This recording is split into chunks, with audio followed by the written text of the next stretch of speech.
Enggak, silahkan. Ya.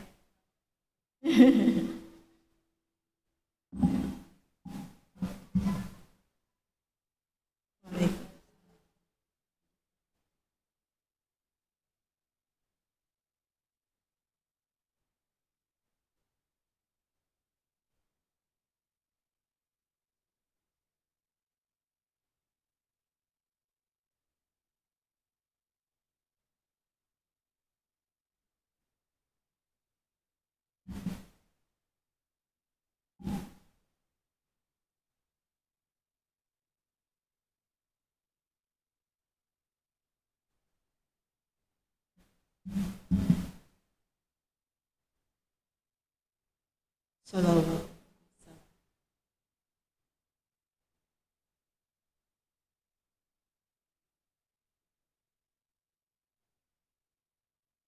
Amin.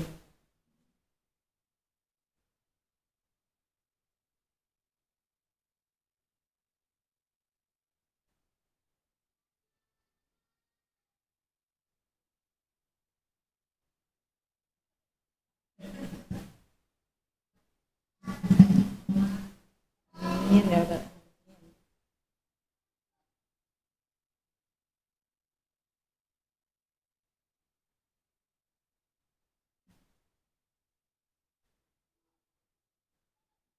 Bismillahirrahmanirrahim.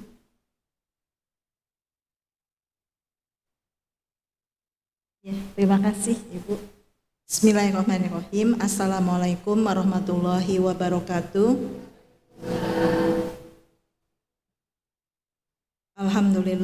Alhamdulillahilladzi alafa baina qulubina fa asbahna bi ni'matihi ikhwana wala haula wala quwata illa billah asyhadu alla ilaha illallah wahdahu la syarikalah wa asyhadu anna muhammadan abduhu wa rasuluhu. Allahumma sholli ala sayyidina Muhammadin wa ala alihi wa sahbihi wal mujahidina fis sabilillahi ila yaumiddin, amma ba'd. Alhamdulillah, yang saya hormati, yang saya cintai, ibu-ibu semua yang hadir, kemudian Ketua Majelis Taklim Miftahul Jannah, Masjid Miftahul Jannah, semoga Allah senantiasa merahmati kita semua, amin ya, dan memberikan kita petunjuknya, memberikan kepada kita maghfirahnya, memberikan kepada kita ilmu yang bermanfaat, yang berkah, yang bisa menjadi amal soleh untuk bekal kita menghadap Allah Subhanahu wa Ta'ala. Amin ya Rabbal Alamin. Salawat serta salam tercurah pada Rasulullah Muhammad Sallallahu Alaihi Wasallam beserta para keluarganya, para sahabatnya, para tobiin, tobiat, solihin dan solihat, serta orang-orang yang berjuang di jalannya. Amin ya Rabbal Alamin. Ibu-ibu sekalian, pada kesempatan hari ini, karena saya sebagai pengganti ya Bu, pengganti Bu Budi ya, Ustazah Budi ya. Jadi ketika saya bertanya tentang madahnya apa, ya tafsir aja katanya, ya tapi nggak disebutkan suratnya surat apa, ayat berapa. Jadi saya mengambil surat Ali Imran ayat 153. Ya, kenapa? Karena memang ibu-ibu sekalian, ini surat ini menarik ya gitu. Semua ayat-ayat di dalam Al-Quran ini sangat menarik dan sangat kita perlukan gitu ya, sebagai petunjuk bagi kita. Di dalam surat ini, surat Ali Imran ayat 153, ini adalah surat yang terkait dengan kondisi di Perang Uhud. Ya Bu, Perang Uhud ibu-ibu tahu? Ya, perang di mana kaum muslimin yang awalnya itu memenangi peperangan. Tapi karena sebab kaum muslimin yang tidak taat kepada perintah Rasulullah Shallallahu Alaihi Wasallam, maka kemudian ya di perang Uhud itu kaum muslimin dalam tanda kutip ya Bu mengalami kekalahan, begitu. Ya, nah ini di dalam ini ya, di dalam surat ini ayat 153, kandungannya adalah kandungan betapa Allah Subhanahu wa Ta'ala memberikan syariat tentang berperang, jihad kita. Ya. Kalau dulu di Indonesia ketika dalam peperangan meraih kemerdekaan, ya pahlawan-pahlawan kita ya Bu, itu melakukan jihad qital, jihad berperang gitu ya. Berperang di medan perang. Kan ada berperang melawan hawa nafsu gitu ya. Ya, ada yang berperang melawan kejahatan misalnya. Ya, kalau ini berperang melawan orang-orang musyrik. Ya. Kemudian ya di sini saya bacakan dulu ya ayatnya ya Ibu-ibu. A'udzu billahi minasyaitonir rajim. Bismillahirrahmanirrahim. إذ تسعدون ولا تلوون على أحد والرسول يدعوكم في أخراكم فأثابكم غما بغم لكي لا تحزنوا على ما فاتكم ولا ما أصابكم والله خبير بما تعملون. Ibu-ibu sekalian, di sini terjemahannya, ingatlah ketika kamu lari dan tidak menoleh kepada siapapun, sedangkan Rasul Muhammad SAW yang berada di antara kawan-kawanmu yang lain memanggil kamu kelompok yang lari. Karena itu Allah menimpakan kepadamu kesedihan demi kesedihan, agar kamu tidak bersedih hati lagi terhadap apa yang luput dari kamu dan terhadap apa yang menimpamu. Dan Allah Maha teliti apa yang kamu kerjakan. Ibu-ibu sekalian, ayat ini dimulai dengan kata idh. Ya, idh itu Bu, kalau mau diistilahkan itu adalah zarful zaman. Zarful zaman itu artinya sebuah istilah yang terkait dengan satu peristiwa. Jadi wa idh qala misalnya gitu ya Bu. Itu idhnya itu berarti dia terkait dengan sebuah peristiwa. Apa peristiwa di sini? Yaitu perang Uhud. Gitu. Ya, perang Uhud. Kenapa sampai ditulis? Kenapa sampai diingatkan? Karena agar kita tidak mencontoh kaum muslimin yang saat itu lari dari medan perang. Semuanya lari? Tidak. Sebagian lari dari medan perang. Jadi nanti kalau kita nih Bu, ya mungkin kita tidak berperang gitu ya, tetapi kita mungkin ingin menyampaikan satu kebenaran. Nah, ya, ketika kita menyampaikan sebuah kebenaran, masing-masing mengundurkan diri, misalnya, maaf ya, saya nggak bisa, gitu. Udah berjuang aja sendiri, begitu, ya. Akhirnya tuh semua mundur. Akhirnya kebenaran itu tidak bisa ditegakkan. Nah, yang itu dimisalkan juga dengan peristiwa ini, Bu. Jadi kalau kita menghadapi sebuah kebenaran, sesuatu yang harus diperjuangkan, jangan kita mundur. Ya, mundur kalau dalam syariat Islam adalah dosa. Haram untuk mundur. Apalagi kalau dalam berperang ya Bu, mundur ya, itu bisa mengacaukan barisan kaum muslimin. Makanya nggak boleh mundur. Kalau mundur gimana Bu? Harus mengatur strategi, mundur selangkah untuk maju 1000 langkah, gitu istilahnya. Ya, jadi kalau dikatakan idh itu adalah sesuatu yang terkait dengan sebuah peristiwa. Ya, kemudian dikatakan istus'aiduna, ya, ada sa'id. Tus'aidu itu berasal dari kata sa'id. Ya. Apa itu sa'id? Sa'id itu artinya bukan sayyid ya Bu. Kalau sayyid itu tuan. Sa'id itu jauh. Kalau mau dibilang jauh itu seperti apa gitu. Ya. Jadi kalau tus'aidu, idnya itu peringatan kepada kita, jadi kita diingetin sama Allah. Ingat ya gitu. Seolah-olah begitu ya Bu. Ya. Tusaidu, sa'id. Ya, sa'id itu artinya jauh. Apa makna jauh?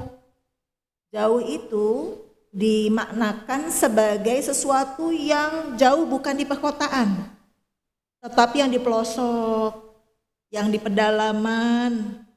Ya, itu menunjukkan sebuah perjalanan yang jauh. Jadi bukan, katakan misalnya dari sini ke depan situ, bukan. Tapi dari sini ke mungkin ke Bandung gitu ya, yang jauh-jauh begitu. Ya, mungkin ke pelosok pedalaman dan seterusnya begitu. Ya, itu yang dimaknakan dengan sa'id. Jadi tusaidu itu berasal dari kata sa'id yang artinya jauh. Ya. Kemudian ibu-ibu, wala talwuna ala ahadi war rasul. Ya. Ini ada kata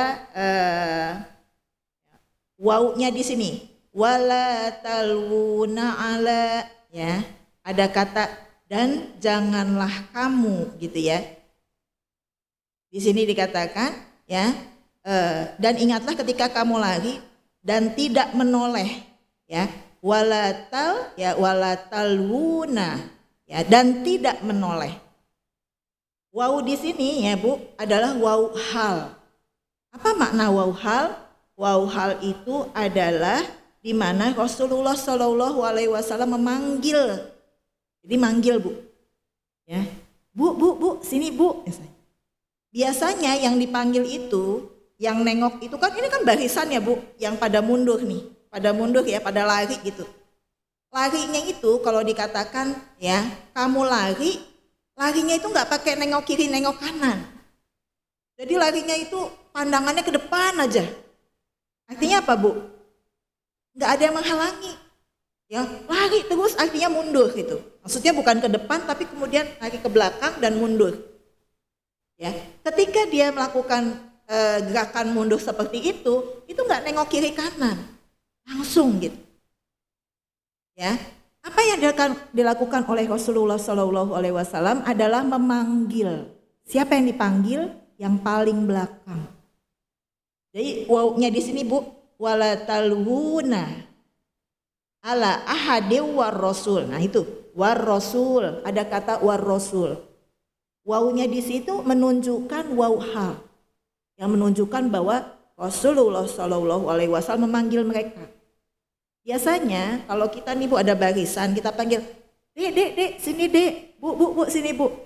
Yang nengok yang mana Bu biasanya? Yang paling belakang. Maka di sini ada kata yada'ukum fi ukhrakum. Ada kata ukhrakum. Ya. Ukhrakum itu berasal dari kata akhir. Ya. Ukhra. Akhirat. Ya kita ya Bu, kita suka alam ukhrawi. Nah, gitu ya. Dia adalah yang akhir, alam akhir, ukhra. Jadi kalau misalnya ada yang mundur ke belakang tadi, ketika Rasulullah Shallallahu Alaihi Wasallam memanggilnya, ketika dipanggil, maka harusnya nih Bu, yang belakang nengok, sini, gitu ya misalnya. Jangan kamu mundur, ayo terus berperang, gitu. Surga menantimu, gitu. Itu bahasanya begitu. Tapi karena mereka itu ya pandangannya udah pandangan ke depan aja, maksudnya mereka lagi kan ke belakang begini tapi pandangannya nggak nengok-nengok lagi gitu ya. Walaupun dipanggil oleh Rasulullah Shallallahu Alaihi Wasallam. Coba Ibu bayangkan, itu sahabat Rasulullah SAW dipanggil nggak nengok. Mereka berlari ya meninggalkan Rasulullah Shallallahu Alaihi Wasallam dan segelintir para sahabat yang saat itu sudah dikepung oleh ya pasukannya Khalid bin Walid. Jadi perang Uhud itu dipimpin oleh Khalid bin Walid yang awalnya sudah kalah Bu, ketika mereka sudah mau mundur, tiba-tiba melihat kaum muslimin itu sudah tergoda dengan ghanimah gitu kan. Akhirnya memutar ya menyerang dari belakang. Dan ketika memutar menyerang dari belakang, Maka kemudian kaum muslimin kocak-kacir di situ. Ya. Nah, kemudian karena sudah seperti itu, mereka langsung kaum muslimin itu terbelah jadi dua. Ada yang tetap di sana berperang, ada yang mundur ke belakang. Ya, itu kondisinya. Lalu apa kaitannya dengan apa bahasan kita? Bahasan kita ini tentang dunia itu adalah ujian. Itu bahasan kita ya, Bu. Kenapa ayat ini saya ambil sebagai sebuah peristiwa yang cukup ekstrim ya, Bu. Kalau kita diuji dengan berbagai macam ujian, maka ujian yang mungkin paling besar adalah ujian menghadapi musuh di medan perang. Itu paling besar, Bu. Ya, kenapa? Karena yang dihadapi itu adalah musuh dan kita siap mati. Kalau mati, kalau enggak gimana, Bu? Luka parah gitu ya, Bu. Bisa jadi cacat, enggak bisa jalan. Ya, mungkin semuanya ya enggak lengkap lagi begitu. Itu yang akan kita hadapi di masa setelah peperangan itu.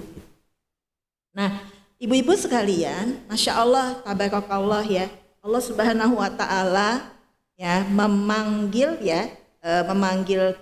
kaum muslimin saat itu untuk berperang. Kemudian Rasulullah Shallallahu Alaihi Wasallam memanggil para sahabat untuk jangan lari, karena salah satu dosa besar adalah lari dari peperangan. Dosa besar, termasuk dosa besar. Ya, nah apa yang dilakukan ya di saat itu Rasulullah Shallallahu Alaihi Wasallam ya ketika memanggil ada nggak yang kemudian bergabung lagi? Tidak, Bu. Yang udah mundur itu ya udah mundur itu. Ya. Fi ukhrakum fa asabakum. Ada kata fa asabakum. Ya, kata asabakum itu, Bu, sesungguhnya ya ini berarti asaba.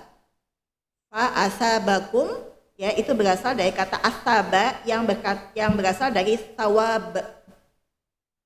Apa arti sawab? Sawab itu ganjaran, pahala, balasan. Loh, kok orang yang mundur dari peperangan justru dapat pahala? Gak mungkin kan, Bu? Mungkin gak, Bu? Ya, gak mungkin dia dapat pahala. Ya, kalau kita sering kali ya, Bu, menemukan ungkapan-ungkapan yang ada di dalam Al-Quran adalah ya tentang sesuatu yang sifatnya ya berbalik gitu ya, kebalikannya. Ya, ada ganjaran, tentu saja ada azab, gitu ya, Bu. Ketika Allah menggambarkan sesuatu atau suatu peristiwa yang menggambarkan tentang betapa kaum muslimin saat itu mundur ke belakang dari peperangan, ya, yang ditampilkan di ayat ini bukan jaza atau bukan balasan atau pahala, tetapi apa, Bu? Biasanya kalau misalnya kita kan suka tuh kalau misalnya oh gitu ya, bagus ya, padahal buruk. Itu bahasa apa namanya itu, Bu? Sindiran, gitu ya, sindiran.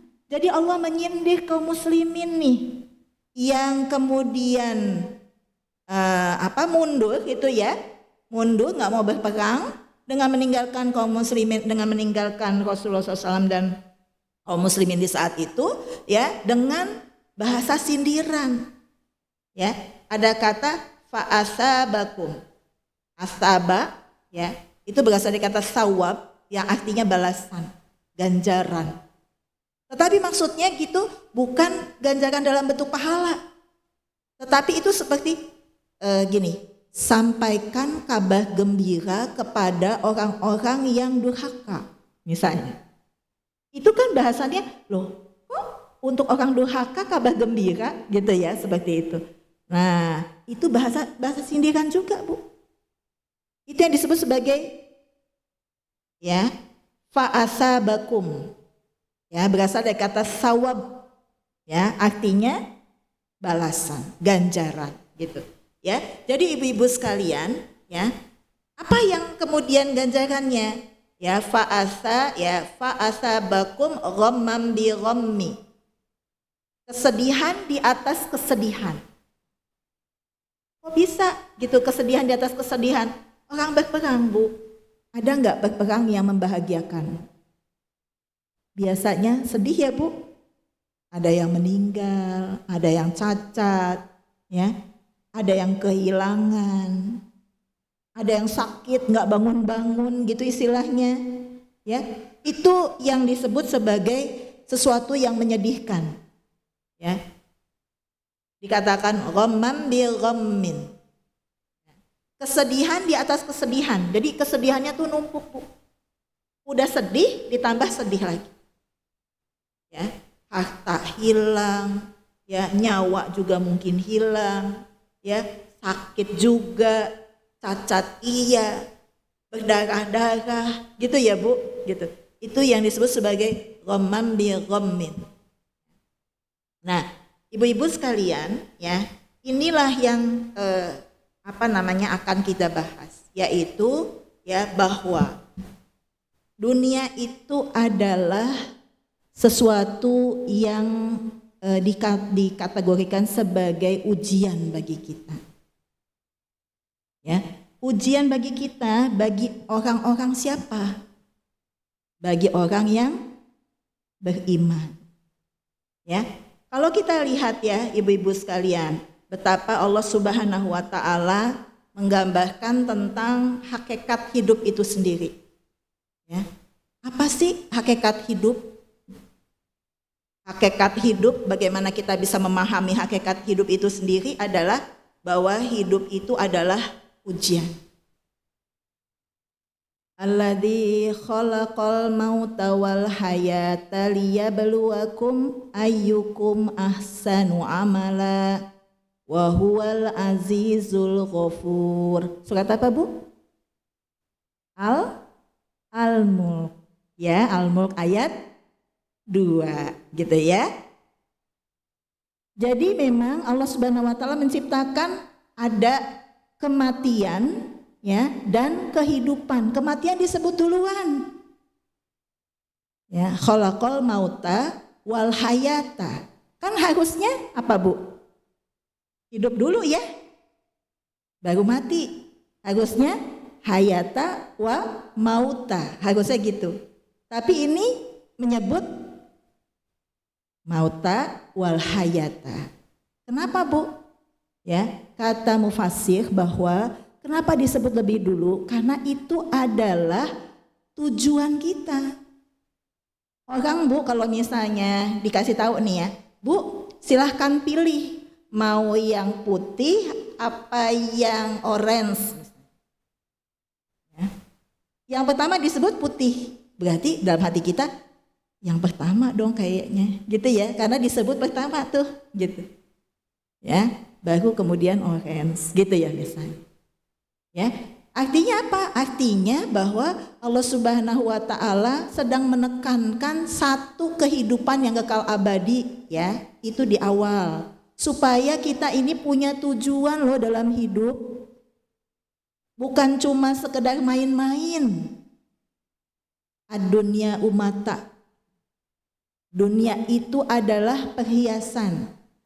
Yang namanya perhiasan disukai kan, Bu? Iya. Dicari kan, Bu? Iya. Dicari, disukai, diperebutkan. Ya. Bahkan banyak orang yang berperang untuk mendapatkan harta. Ya. Kenapa? Karena menyilaukan. Ya. Zuyyina linnasi hubbus syahawati minan nisa'i wal banina wal qanantiri muqantarati. Itu semua, Bu, ya, di dalam surat Ali Imran ayat 14 itu zuyyina, dijadikan indah dalam pandangan manusia. Kecintaan pada apa? Wanita. Ini kan indah-indah ya, Bu. Wanita, anak. Siapa di sini yang enggak suka anak? Ya. Anak itu qurratu a'yun, penyejuk mata bagi kita.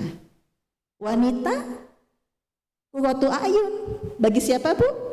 bagi pasangannya gitu ya, bagi suaminya gitu ya, bagi orang tuanya gitu ya, seperti itu ya. Kemudian harta benda. Jadi semua perbendaharaan di dunia itu disebutkan di dalam surat Ali Imran ayat 14 ya, bahwa itu dunia isinya kayak gitu Bu, apa, bling-bling gitu ya, memabukkan, membuat kita jadi apa Bu ya, lupa, lalai gitu ya, seperti itu gambarannya. Sehingga ya mau tidak mau memang manusia memang harus diingatkan ya, untuk apa? Agar bisa diberikan nilai yang bagus oleh siapa Bu? Oleh Allah yang memiliki kita. Penilaian bagus ya itu tidak bisa dari manusia Bu. Kita nggak bisa mengatakan misalnya, ih dia kan juara gitu ya, seperti itu. Juara di sini, juara di situ gitu ya misalnya. Tapi apakah kemudian seluruh dunia mengatakan bahwa dia baik? Belum tentu. Tapi ketika Allah Subhanahu wa taala mengatakan dia baik, gitu, maka semua orang pun akan mengatakan dia baik. Contoh siapa Bu? Rasulullah sallallahu alaihi wasallam. Laqad kana lakum fi Rasulillahi uswatun hasanah. Hasan, husni, ihsan, gitu ya Bu. Itu bukan hanya sekedar baik, tapi baik beneran. Sangat baik begitu. Ya, maka perkataan yang disebut sebagai ihsan, apa isi ihsan? Anta abudallaha ka'annaka tarahu fa illam takun tarahu fa innahu yarok. Engkau beribadah kepada Allah seolah-olah engkau melihat Allah. Ini sekarang Bu, kita lagi ada di sini. Ya. Kita nggak bisa lihat Allah, tapi Allah melihat kita nih. Siang ini, di detik ini, di jam ini, bahkan ada yang tadi siapa datang duluan, dia pahalanya lebih banyak. Ya, artinya apa? Artinya Allah Subhanahu wa taala boten sare gitu ya. Enggak tidur. Ya. Jadi ketika ada orang yang bertanya ya, bertanya kepada Imam Al-Ghazali. Ya. Wahai Imam Al-Ghazali, ya. Allah sedang apa sekarang? Gitu. Nah, kemudian Imam Al-Ghazali narik tuh buku, enggak ada semua. Allah sedang apa sekarang? Maka kemudian ya teringat pada ayat kursi. Allahu la ilaha illa huwal hayyul qayyum la ta'khudhuhu sinatun wala naum. Ya. Enggak tidur. Selalu memenuhi apa yang menjadi kebutuhan kita. Gitu. Ya, jadi ibu-ibu sekalian, Masya Allah ya, Allah Subhanahu wa taala memberikan kepada kita peluang untuk memiliki nilai yang baik, nilai terbaik. Ya. Di dalam surat Ali Imran ayat 185 itu kan dikatakan kullu nafsin dha'iqatul maut. Setiap yang berjiwa itu pasti mengalami kematian. Ya. Kemudian dikatakan lagi ya, ayat 185 Bu. Ali Imran 185. Wa innama tuwaffawna ujurakum yaumal qiyamah. Faman zuhziha 'anin nari wa udkhilal jannata faqad faz. 185 Ali Imran. Ya. Wa mal hayatud dunya illa mata'ul ghurur. Ya, setiap yang bernyawa akan merasakan mati. Ibu-ibu, ruh itu hidup apa enggak? Hidup. Kalau jasadnya sudah mati, katakan misalnya kita sudah mengalami kematian. Jasad mati, ruhnya hidup, tetap hidup. Tapi apakah ruhnya itu tetap beraktivitas beramal? Tidak.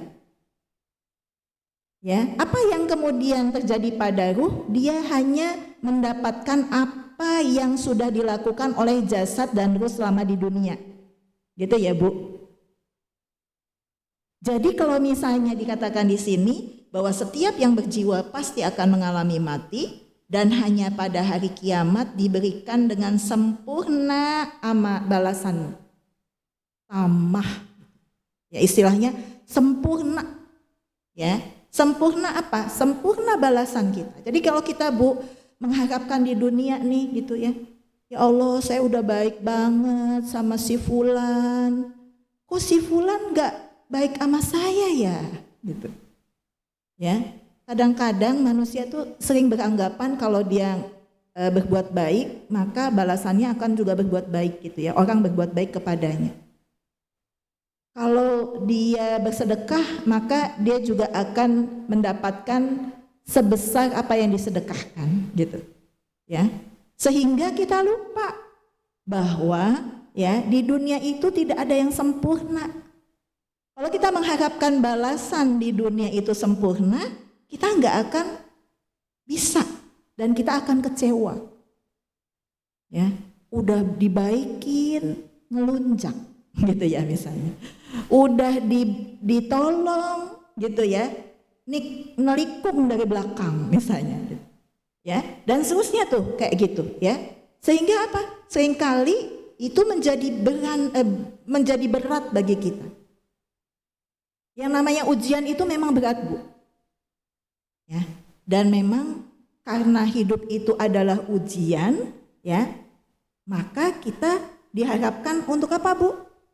Untuk bisa tetap percaya kepada Allah Subhanahu wa taala.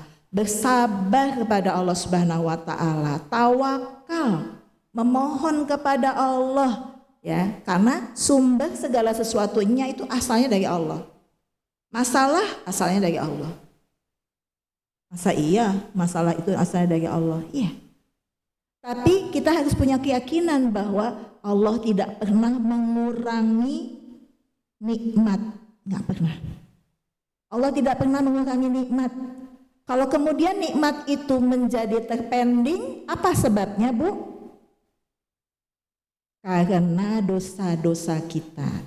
Nah, gitu ya, Bu. Nanti kita akan bahas itu. Ya. Nah, ibu-ibu sekalian, ya. Kalau kita perhatikan bahwa sebenarnya itu ujian itu berlaku bagi orang yang hidup dalam keadaan normal.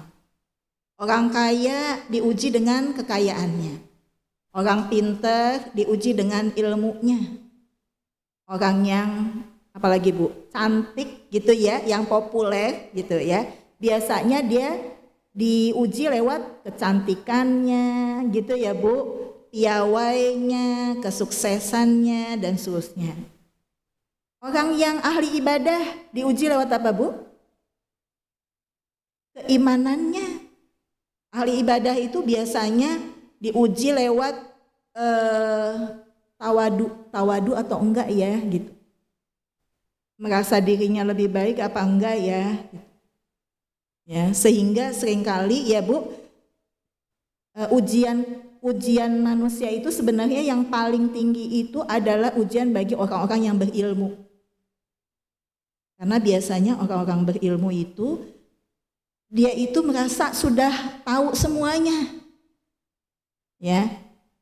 Yang ini tahu, B tahu, sampai Z dia tahu misalnya. Ya. Nah, ketika dia sudah mengetahui itu, ya, ada perasaan apa, Bu?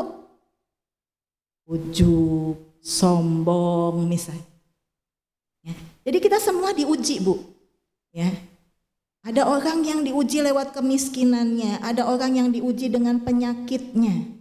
Maka ibu-ibu sekalian, harapan kita adalah kita memohon pada Allah untuk mendapatkan berkah. Benar, Bu? Misalnya, ada seorang yang berdoa gini, Bu. Ya Allah, berkahilah rezekiku. Ada yang bertanya, kok mintanya berkah rezeki? Biasanya kalau rezeki minta yang banyak, gitu ya, Bu. Ya Allah, berikan rezeki yang banyak, yang enggak habis-habis ya Allah, gitu ya misalnya. Yang mengalir terus ya Allah, gitu. Ya. Kemudian orang itu mengatakan begini, kenapa aku minta berkah rezeki? Ya, karena sesungguhnya Allah sudah menjamin rezeki kita, benar nggak Bu? Allah sudah menjamin rezeki kita. Ya, makanya ketika Allah Subhanahu wa taala mengatakan di dalam surat Al-Mulk itu ya, ayatnya ayat berapa ya? Ayat 15 ya. Itu kan dikatakan a'udzubillahi minasyaitonir rajim. Huwallazi ja'ala lakumul arda dalulan fi famshu fi manakibiha wa kulu min rizqi ya wa ilaihin nusyur. Ya. Ini kan dikatakan ya, famshu fi manakibiha. Kalau untuk cari rezeki Bu ya, itu cukup dengan jalan. Famshu fi manakibiha itu artinya jalan aja, jelajahi. Kalau jelajahi itu artinya jalan. Jalan apa lari, Bu? Kalau jelajah, menjelajahi jalannya, Bu. Jarang ada yang menjelajah itu lari. Jelajah itu jalan. Jadi kalau cari rezeki itu, Bu, nggak usah lari. Apalagi pakai lompat, gitu ya, Bu. Ya. Tetapi jalan aja. Ya. Ini kan dikatakan begitu ya Bu, ayat 15, Al-Mulk ayat 15. Dialah yang menjadikan bumi itu ya, bumi untuk kamu yang mudah dijelajahi. Maka jelajahilah di segala penjurunya. Kata mufasir bahwa kalau cari rezeki itu cukup dengan jalan aja. Karena apa? Karena rezekinya sudah dijamin sama Allah. Jadi nggak usah rebutan, nggak akan ketukar itu rezeki. Itu ya Bu, ya. Inilah maka kenapa yang mau kita cari itu berkah. Karena ketika berkah, apa sih berkah Bu? Bertambahnya kebaikan. Bertambahnya kebaikan. Kalau berkah itu nempel di anak kita istilahnya, maka ya anak kita insya Allah menjadi anak yang soleh. Amin. Soleh dan soleha. Ya. Kalau berkah itu nempel di harta, maka harta itu pun menjadi harta yang bermanfaat. Kalau dia nempelnya pada otak kita Bu, gitu ya, maka dia menjadi cerdas, menjadi faham. Itu namanya berkah. Ya, kalau punya ilmu, ilmu jadi amal. Jadi bukan cuma ilmu yang kita sekedar tahu, tapi ilmu itu kemudian menghantarkan kita untuk bisa beramal. Itu namanya berkah. Bahkan kalau kita sholat, Rasulullah SAW mengajarin kita kan, lewat apa Bu? Pertama sholat itu dimulai dengan takbiratul ihram, diakhiri dengan salam. Di dalam salam ada apa Bu? Doa keberkahan. Assalamualaikum warahmatullahi. Benar nggak Bu? Ya. Ditutup dengan berkah. Minta keberkahan supaya sholat kita diterima. Ada pengantin baru. Waktu itu sahabat ada yang bilang, ya mudah-mudahan nanti dapat keturunan cepat, anaknya banyak, cucunya banyak gitu ya. Langgeng gitu. Kata Rasulullah SAW, ada doa yang lebih baik. Yaitu apa Bu? Barakallahu laka wa baraka alaika wa jama'a bainakuma fi khair. Berkah. Jadi berkah itu bertambahnya kebaikan begitu. Ya, kita inginnya begitu Bu. Gak apa-apa deh rezekinya dikit asal berkah. Gitu ya Bu. Apalagi banyak gitu ya. Berkah banyak tapi berkah iya gitu ya. Kita juga suka ya. Tapi ketika misalnya tidak Allah kasih semuanya gitu ya. Allah cukupkan. Nah itu. Ya. Itu kan ada di dalam surat Al-Fajr ya Bu. Gimana? A'udzubillahi minasyaitonir rajim. Yang ayat 15. Ya. Fa ammal insanu idza mabtalahu rabbuhu fa akramahu wa na'amahu fayaqulu rabbi akraman. Wa amma idza mabtalahu faqadara alaihi rizqahu fayaqulu rabbi ahanan. Gitu ya Bu. Kita itu seringkali berpikiran kalau kita dikasih nikmat sama Allah, itu Allah sedang memuliakan kita. Ibu, ya Allah banyak banget ya rezekinya, gampang banget, mudah banget. Iya, alhamdulillah Allah tuh lagi memuliakan saya gitu ya misalnya. Tapi ketika kemudian kita bahasanya itu bukan dikurangi, bahasanya adalah dicukupkan. Wa amma idza babatalahu faqadara, dicukupkan, bukan dikurangi. Faqadara alaihi rizqahu, dicukupkan rezekinya. Jadi kalau sebelumnya misalnya ya, sebelumnya dia dapat rezekinya itu bisa buat nabung, bisa jalan-jalan gitu ya, bisa buat beli ini itu gitu ya. Tapi kemudian Allah uji dengan apa? Dicukupkan. Nggak bisa jalan-jalan lagi nih ceritanya gitu ya, tapi masih bisa nabung, masih bisa beli ini itu gitu. Cuma dicukupkan ya. Tapi kemudian manusia langsung mengatakan ahanan, sungguhnya Allah sedang menghinakanku. Nah, tuh ya. Jadi persepsi manusia tentang kehidupan itu berbeda-beda, Bu. Ada yang menganggap bahwa kehidupan itu adalah ujian. Jadi insya Allah dia bisa on the track gitu ya, Bu, sampai akhirnya. Tapi ada orang yang kemudian mengatakan gitu ya bahwa ini ujian dan saya nggak sanggup. Ya, kelak di akhirat nanti ya Bu, ada manusia yang kemudian dipanggil. Satu manusia yang diuji dengan kemiskinan. Ya, kemudian dipanggil sama Allah. Ya, kenapa engkau tidak mau beribadah kepadaku? Ya Allah, gimana aku mau beribadah? Aku ini orang miskin, gitu ya. Nyarinya aja ngais rezekinya udah susah, gitu ya. Apalagi buat ibadah, gitu. Dipanggil itu siapa Bu? Nabi Yusuf. Nah, Nabi Yusuf dipanggil. Ya, tahukah kamu dia adalah ya Nabi Yusuf yang aku selalu uji. Gak punya apa-apa kan memang dijahatin gitu ya Bu istilahnya ya, sama saudaranya dibuang. Kemudian ketika diangkat dari sumur pun kemudian dijadikan budak ya Bu gitu ya. Kemudian dijebak gitu kan, masuk ke dalam penjara gitu. Jadi kehidupannya itu luar biasa ujiannya, berlapis-lapis ya. Nah, itulah yang tadi yang disebut sebagai kesedihan di atas kesedihan. Nah, gitulah kira-kira ya, berlapis-lapis tuh Bu. Ya, ibu-ibu ya, tahukah kamu ini Nabi Yusuf ya? Beliau diuji dengan uji yang luar biasa.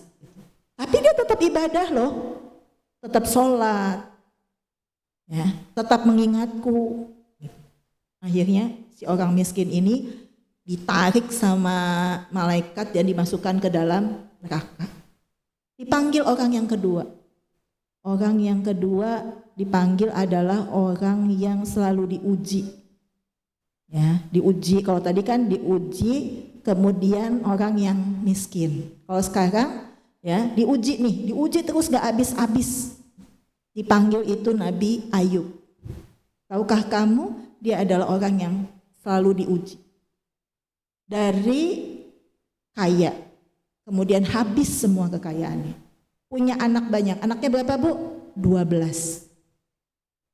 Habis gitu ya, meninggal dalam waktu yang bersamaan. Dikasih penyakit, sampai terakhir istrinya pun seolah-olah seperti nggak tahan gitu ya, dikucilkan. Udah deh segala ujian itu ada pada Nabi Ayub, tapi dia tetap bersabar, tapi dia tetap beribadah. Karena orang ini bilang, mana sempat saya ibadah gitu. Ya, karena apa? Saya diuji terus. Capek saya diuji gitu. Ya, sampai kemudian akhirnya dimasukkan juga ke dalam neraka. Yang ketiga, orang kaya, Bu. Tadi kan orang miskin, orang yang diuji, dan orang kaya. Kenapa kamu tidak beribadah? Ya Allah, saya sibuk. Gitu ya. Kenapa nggak pernah ngaji? Gimana ya ngaji ya? Sibuk gitu. Sibuk ngitungin uang, sibuk ngitungin dagangan, sibuk mengurus customer service, customernya misalnya. Ya. Itu yang terjadi, Bu. Gitu. Kemudian kata Allah Subhanahu wa taala, dipanggil tuh Nabi Sulaiman. Nabi Sulaiman dipanggil. Ya, tahukah kamu? Dia adalah Nabi Sulaiman. Dia orang paling kaya. Karena kan doanya pernah begitu ya, Bu. Ya Allah, berikanlah aku kekayaan yang tidak dimiliki oleh manusia sampai akhir zaman. Gak ada orang yang sekaya Nabi Sulaiman. Tapi Nabi Sulaiman tetap sholat, bahkan meninggalnya dalam kondisi sholat. Sholatnya Nabi Sulaiman tuh berdiri aja, Bu.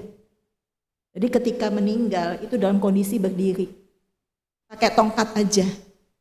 Ya, jadi itu Nabi Sulaiman. Ya. Kemudian orang itu dimasukkan ke dalam neraka. Nah ini kan ujian, Bu, bagi kita. Hidup ini adalah ujian, benar loh. Ya. Iya, gampang ngomongnya, tapi sulit melakukannya, gitu ya, seperti itu.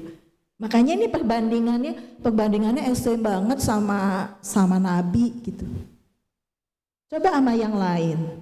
Uwais Al-Qarni, ibu-ibu tahu ya, Uwais Al-Qarni itu, ya, itu juga adalah orang yang tidak mampu sebenarnya. Tapi bayangkan, Bu, Uwais Al-Qarni, ya, hidup di zaman Rasulullah Shallallahu Alaihi Wasallam, tetapi tidak pernah bertemu dengan Rasulullah Shallallahu Alaihi Wasallam. Maka Uwais Al-Qarni tidak digolongkan sebagai sahabat Rasul, tetapi tabi'in, karena belum pernah ketemu. Arti sahabat itu orang yang pernah bertemu langsung dengan Rasulullah SAW, ngomong, ya, berjalan bersama, gitu-gitu ya, duduk dalam majelis yang sama, itu sahabat, ya. Nah, Uwais Al-Qarni itu sama, Bu. Beliau itu adalah orang yang miskin sebenarnya, tetapi gigih. Ya, tahu ya kisahnya ya, Bu, sampai doanya saja tidak pernah ditolak sama Allah Subhanahu wa taala. Termasuk ikhtiarnya untuk naik haji. Nah, sambil menggendong ibunya. Insyaallah, tabarakallah. Ya, jadi ibu-ibu sekalian, ya, itulah ya yang namanya berkah, Bu. Berkah itu kalau seandainya ada di badan kita jadi sehat gitu istilahnya, kuat, mampu gitu, mampu berjalan dari rumah ke sini buat ngaji gitu ya misalnya. Ada satu kisah ya, Bu, seorang yang syekh gitu ya di Yaman. Beliau itu bermimpi bertemu dengan Rasulullah SAW. Bermimpi, kata Rasulullah SAW, wahai Fulan, sampaikan salamku untuk si Fulan. Si Fulan ini tinggalnya di Mekah. Sampaikan salamku untuk dia, katakan kepadanya dia husnul khotimah dan masuk ke dalam surga. Kaget orang itu, ya, ini siapa gitu. Kayaknya belum pernah tahu gitu, namanya juga nggak terkenal. Ya. Besoknya mimpi juga, Bu, ketemu dengan Rasulullah SAW, dan kemudian Rasulullah SAW mengatakan begitu. Sampaikan salamku kepadanya, ya. Katakan dia husnul khotimah dan dia masuk ke dalam surga. Bingung nih, Mekah kan luas ya, orang yang nggak ketahuan siapa gitu ya. Kata Syekh itu, kalau nanti malam aku bermimpi lagi, maka aku akan menyampaikan, aku akan cari gitu. Ternyata benar, Bu, malamnya bermimpi lagi bertemu dengan Rasulullah SAW. Sampaikan salamku untuknya, katakan kepadanya dia husnul khotimah dan dia masuk dalam surga. Dicari, Bu, orang itu. Dicari, muter, nggak ada yang tahu. Ya, sampai karena dia penasaran ini siapa orang ini gitu ya. Nah begitu cari-cari, dapatlah itu di Mekah, dekat tetanggaan dengan Masjidil Haram. Bayangin Bu, enak banget kan Bu? Kita enggak, ini bukan Masjidil Haram, tapi kalau kita rumah kita di situ, ya, sholatnya di sini pasti kan, gitu ya Bu? Ya, deket ini ke sini tinggal, ya Allah, jalan, ibaratnya jalan nutup mata nyampe gitu ya misalnya.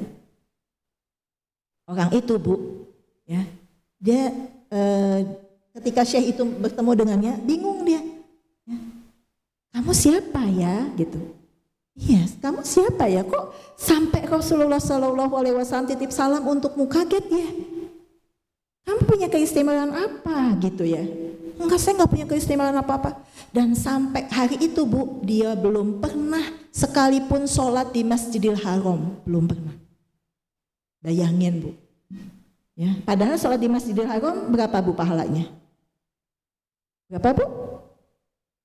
100.000 satu kali waktu sholat. Coba Bu, ya.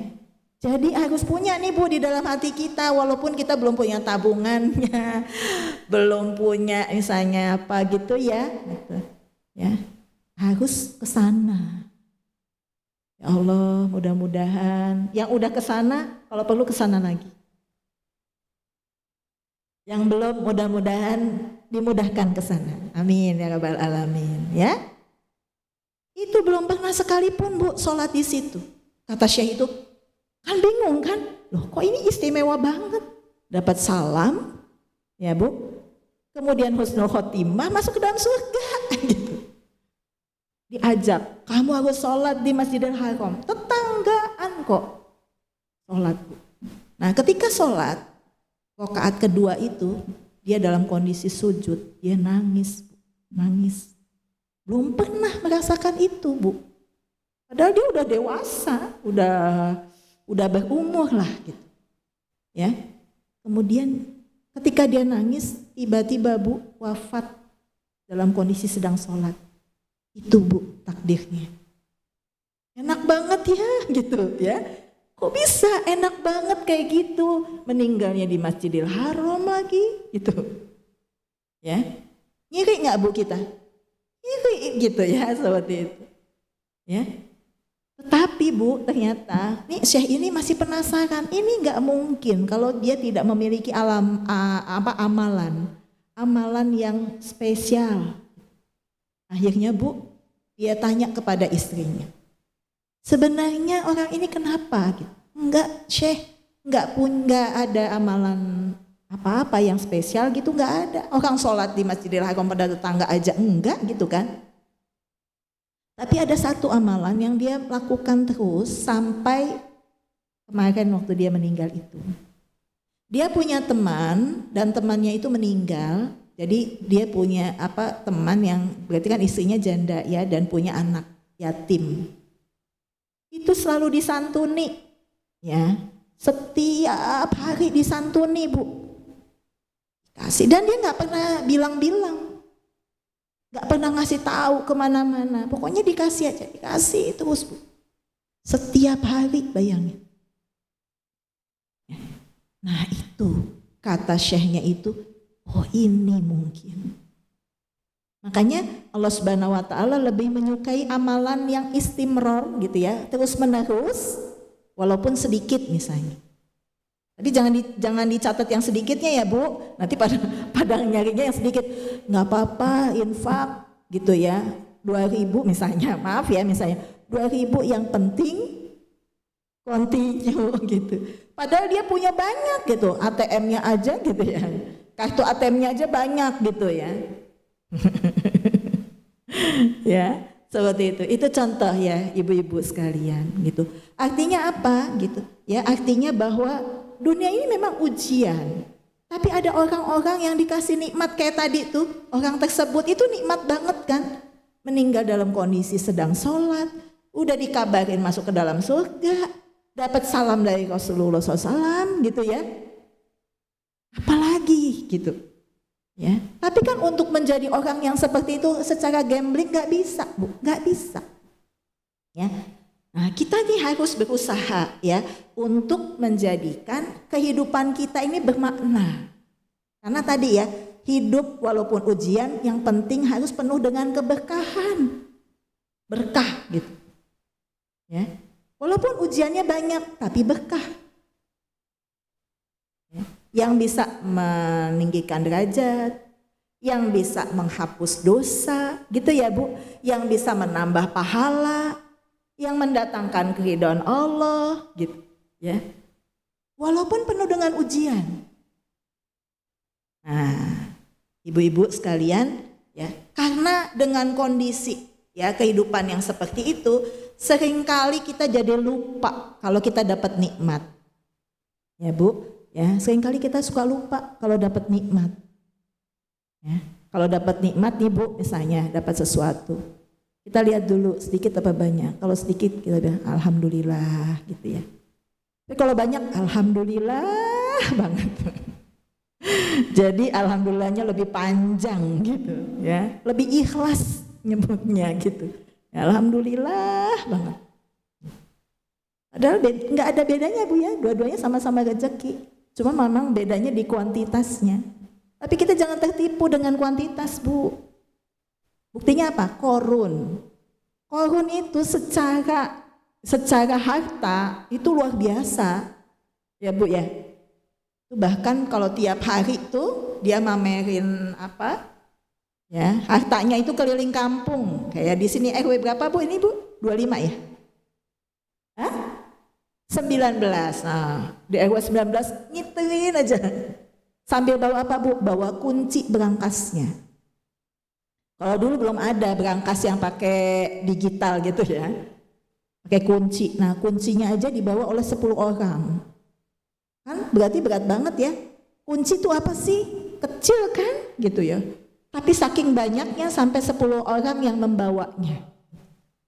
Itu begitu tuh, korun. Ya. Kaya tapi tidak diridhoi oleh Allah Subhanahu wa taala. Korun itu bukan cuma kaya aja Bu, pinter, cerdas gitu. Ya. Saya bisa begini nih karena ilmu saya gitu. Saya bisa begini nih karena ikhtiar saya. Karena usaha saya belajar gitu ya misalnya. Latihan, punya pengalaman yang banyak gitu. Ya. Seperti itulah gitu. Fir'aun punya kekuasaan yang luas. Tapi kemudian ya Allah hinakan itu. Walaupun akhirnya mengakui bahwa tidak ada ilah selain Allah, kalau begini benar Tuhannya Musa. Tapi gimana Bu? Terlambat sehingga hanya diawetkan gitu istilahnya, diselamatkan jasadnya ya oleh Allah Subhanahu wa taala dari Laut Merah itu Bu, kemudian dihamparkan ya ke pantai dan kemudian sampai sekarang masih awet. Sebagai apa Bu? Sebagai peringatan bagi kita. Ya, jadi kita nggak boleh tertipu dengan segala sesuatu ya yang wujudnya yang namanya dunia. Ya, jangan sampai membuat kita lupa. Karena kalau kita sudah lupa, berarti kita juga lupa kepada siapa yang memberi. Kadang-kadang gini Bu ya, kalau dapat, tapi nggak di sini lah, ibu-ibu bukan ibu-ibu yang di sini. Kalau dapat rezeki gitu ya Bu ya, kita makasih ya, gitu. Kita lupa tuh menyebutkan apa dulu Bu sebenarnya Bu? Alhamdulillah. Alhamdulillah itu wujud terima kasih kita kepada Allah. Alhamdulillah. Barakallah ya Allah, alhamdulillah gitu. Jadi jangan makasih ya gitu.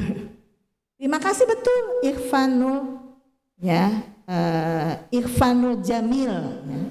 Berterima kasih kepada manusia. Kalau kepada manusia namanya irfanul jamil. Ya. Berterima kasih kepada manusia. Kepada Allah bersyukur gitu ya Bu. Bersyukur. Ya. Nah, ibu-ibu sekalian, ya, ada satu ayat ya, surat Yunus ayat 12. Di dalam surat Yunus ayat 12 itu ya, Allah Subhanahu wa taala ya mengingatkan kepada kita, a'udzubillahi minasyaitonir rajim. Wa idza massal insana dzurrun da'ana li jambihi aw qa'idan aw qa'ima falamma kashafna anhu durrahu marra ka'allam yad'una ila durrim massah kadzalika zuyyina lil musrifina ma kanu ya'malun. Ya. Faida ya waida, dan apabila manusia ditimpa bahaya, dia berdoa kepada kami dalam keadaan berbaring, duduk atau berdiri. Jadi ibu-ibu, ada orang yang kalau diuji ya itu minta tolong pada Allah dalam kondisi ya duduk, berdiri atau berbaring. Itu sama seperti inna fi khalqis samawati wal ardi wa ikhtilafil laili wan nahari la ayatil liulil albab. Kemudian alladzina yadhkurunallaha qiyaman wa qu'udan wa 'ala junubihim, gitu ya. Yang disebut sebagai ulil albab itu adalah orang yang berzikir dalam kondisi berdiri, duduk atau berbaring. Ya, itu hampir sama dengan ini. Ada orang saking minta tolongnya, Bu, ketika dia diuji oleh Allah, ya, dicoba gitu ya oleh Allah Subhanahu wa taala, kemudian dia mintanya tuh sampai begitu serius. Berdirinya minta kepada Allah, duduknya minta kepada Allah, berbaringnya pun minta sama Allah. Ya, itu ketika diuji, ketika diberi musibah, ketika dikasih cobaan. Tetapi ketika kami hilangkan bahaya itu darinya, dia kembali ke jalan yang sesat. Nah itu, dia kembali ke jalan yang sesat. Lupa, Bu, ketika udah dikasih jalan keluar, dikasih kemudahan, ya. Kemudian dia lupa. Contohnya siapa, Bu? Bani Israil. Bani Israil itu adalah Bani yang sebenarnya diberi begitu banyak kemudahan sama Allah. Kurang makan dikasih manna wassalwa, tepung yang diturunkan dan burung yang diterbangkan. Manna wassalwa. Enak kan, Bu? Tapi namanya Bani Israil, ya, dikasih itu enggak puas. Masa tiap hari makan pagi itu, makan siang itu, makan malam itu juga, gitu ya. Bosen dong, gitu. Manusia gitu ya, Bu, seringnya ya, Bu. Ya, bosen. Sama nasi bosen enggak, Bu? Pagi nasi, siang nasi, malam nasi, gitu ya, Bu. Ya. Ini Bani Israil ini dikasih sama Allah itu udah banyak. Ketika dikejar oleh Fir'aun, ditolong lewat dibelahnya Laut Merah. Ya, ketika kemudian ya diciptakan dari bangsa yang mulia, diciptakan menjadi orang yang cerdas. Bani Israil cerdas, Bu. Kenapa Bani Israil itu cerdas? Ya, saya pernah baca dari sebuah buku, ya, Bu.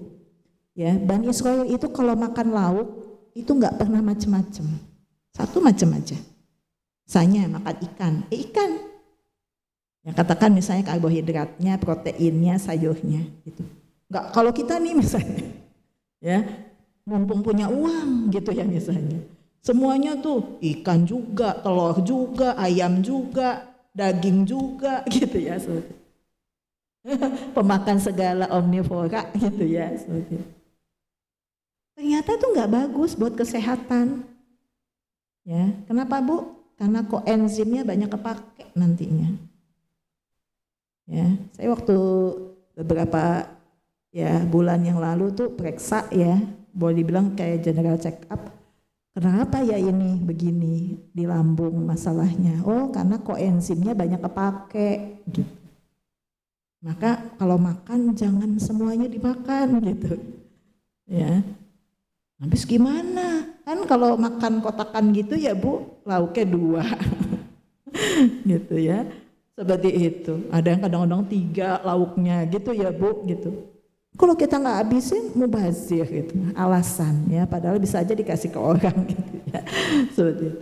Ya, jadi ibu-ibu ya, Bani Israil itu begitu. Ya. Kemudian kalau makan itu Bu ya, itu cuma satu itu tadi ya, dan tidak menggabungkan antara ya hewan yang hidupnya di darat dengan hidup di udara. Nggak pernah misalnya makan atau dengan di laut gitu ya. Yang di darat misalnya ayam digabung dengan ikan, nggak pernah. Gitu. Itu salah satu, saya baca juga di rahasia kesehatan Rasul. Kenapa Rasulullah SAW itu sehat? Karena nggak pernah menggabungkan. Ya, di situ dibilang tuh nggak pernah menggabungkan antara ya hewan yang hidup di 3 alam tadi dengan satu kali makan. Gitu. Ya, jadi nggak boleh tuh Bu yang begitu. Ya, insya Allah sehat dan cerdas. Ya, Rasulullah SAW itu cerdas banget. Fatonah ya Bu ya. Nah, Bani Israil tuh kayak gitu. Dikasih kemudahan yang banyak sama Allah. Tapi lupa kan? Ya. Disuruh untuk sholat ya, untuk ibadah aja. Ya, Sabat. Hari Sabat kan dia pilih tuh ya. Hari Sabat sebagai hari dia itu beribadah. Tapi ternyata ya cuma dikatakan bahwa kalau gitu dia boleh misalnya menjaring ikan dari Senin sampai Jumat. Sabtu enggak ya, nanti boleh Minggu Ahad gitu ya misalnya. Ternyata kan enggak begitu ya Bu, dia rakus gitu. Bani Israil itu boleh dibilang rakus. Ya. Akhirnya apa Bu? Akhirnya dia buat jaring di hari Jumat, memanen di hari Ahad. Emang dia enggak nelayan, nggak mencari ikan di hari Sabtu, karena hari Sabtu itu hari ibadahnya mereka gitu. Nah itu ceritanya seperti itu Bu. Dia lupa kepada Allah Subhanahu Wa Taala. Ya lupa untuk apa Bu? Bersyukur. Dikasih mana wasalwa, tepung ya. Kalau kita tuh makan tepung ya, tepung dibuat roti gitu ya Bu. Tapi yang dicari apa Bu kalau di surat Al-Baqarah? Mana adasnya? Gitu ya. Adas itu apa Bu? Adas itu apa tuh? Yang wangi itu? Yang kayu manis. Kayu manis. Ya, mana adasnya? Mana bawangnya? Mana gitu-gitu ya? Ada ya rempah-rempahnya. Ya, di Al-Baqarah tuh yang dicari tuh yang kayak gitu. Ya, padahal udah dikasih tepungnya ya dan dikasih burungnya. Gak pernah bersyukur, begitu ya Bu. Nah ini adalah gambaran apabila manusia ditimpa bahaya, dia berdoa kepada kami dalam keadaan berbaring, duduk dan berdiri. Tetapi setelah setelah kami hilangkan bahaya itu darinya, dia kembali ke jalan yang sesat, seolah-olah dia tidak pernah berdoa kepada kami untuk menghilangkan bahaya yang telah menimpanya. Demikianlah dijadikan terasa indah bagi orang-orang yang melampaui batas apa yang mereka kerjakan. Ya, jadi ibu-ibu, ini melampaui batas. Kenapa disebut sebagai melampaui batas? Menganiaya dirinya. Dolin gitu kan. Kita kan selalu minta ya Bu, 17 kali minimal. Ya, doa kita supaya tidak tergolong sebagai orang-orang yang disesatkan dan orang-orang yang melampaui batas. Siapa orang yang disesatkan? Siapa Bu? Orang Nasrani. Ghairil maghdubi alaihim waladdallin. Ya. Yang disesatkan dan yang kemudian yang kemudian dikatakan oleh Allah Subhanahu wa taala melampaui batas gitu. Yang melampaui batas siapa? Bani Israil. Yang disesatkan Nasrani. Yahudi, Nasrani gitu. Ya. Itu adalah dua golongan yang sampai sekarang masih eksis ya, sampai nanti akhir zaman eksis gitu. Karena mereka memang ahlul bait, Bu. Kalau mau dibilang mereka itu adalah sebenarnya agama samawi awalnya. Tapi kemudian belakangan terjadi penyimpangan sehingga mereka disebut sebagai, walaupun mereka adalah ahlul bait, ahlul kitab maksudnya, ahlul kitab ya, ahlul kitab. Mereka itu ahlul kitab. Kenapa? Karena mereka dikasih kitab. Kitabnya ada, rasulnya ada, nabinya ada, tapi mereka tidak bersyukur. Ya, begini Bu, ada satu kisah ya. Sampai jam berapa nih Bu? Sekarang udah jam 2:30 kurang 5. Sampai asar, benar? Sebelum asar. Jam berapa? Kan ini kalau nggak salah asar itu jam 3:05 ya. Jadi sekitar 15 menit lagi ya, ibu-ibu, nggak apa-apa ya. Nah, satu kisah ya Bu, ada seorang syekh gitu ya. Syekh ini Bu, ketika itu beliau itu dikasih begitu banyak karunia sama Allah. Ya, punya muridnya banyak, punya ilmunya juga bagus gitu ya Bu, punya segalanya lah. Nah, tetapi kekurangannya ya ini ujian, bukan kekurangan, tapi ujian bagi beliau. Beliau punya istri yang lemes, kata anak sekarang. Kalau ngomong itu gitu ya, ngomong di mana-mana tentang aibnya suami sering dibahas. Nggak tanggung-tanggung ngomong tentang aib suaminya itu di mana Bu? Di depan murid suaminya. Ini syekh loh, ya, ulama. Tapi begitu ujiannya ya Bu, punya istri yang ngomongnya itu di mana-mana. Satu saat karena istrinya begitu, murid-muridnya ketika pada menuntut ilmu, muridnya bilang, ya Syekh, kenapa Anda tidak menceraikannya saja Syekh? Kenapa? Gitu. Ya, karena istri Anda ini sangat durhaka gitu. Menceritakan keburukan suaminya itu di depan ya para murid-muridnya. Syekh itu senyum Bu. Dia bilang gimana Bu? Ini mungkin bisa dijadikan sebagai ibroh ya bagi para suami gitu. Ya. Kata Syekh ini, sesungguhnya saya sudah dikasih banyak karunia oleh Allah. Diberi anugerah yang luar biasa oleh Allah Subhanahu wa taala.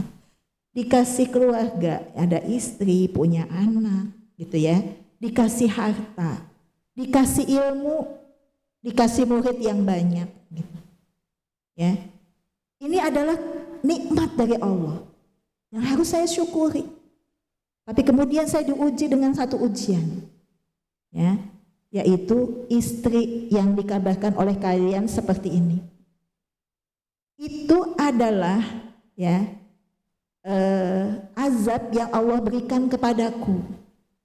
Saya khawatir kalau seandainya nanti saya ceraikan istri saya akan mendapatkan azab yang lebih besar dari saat ini.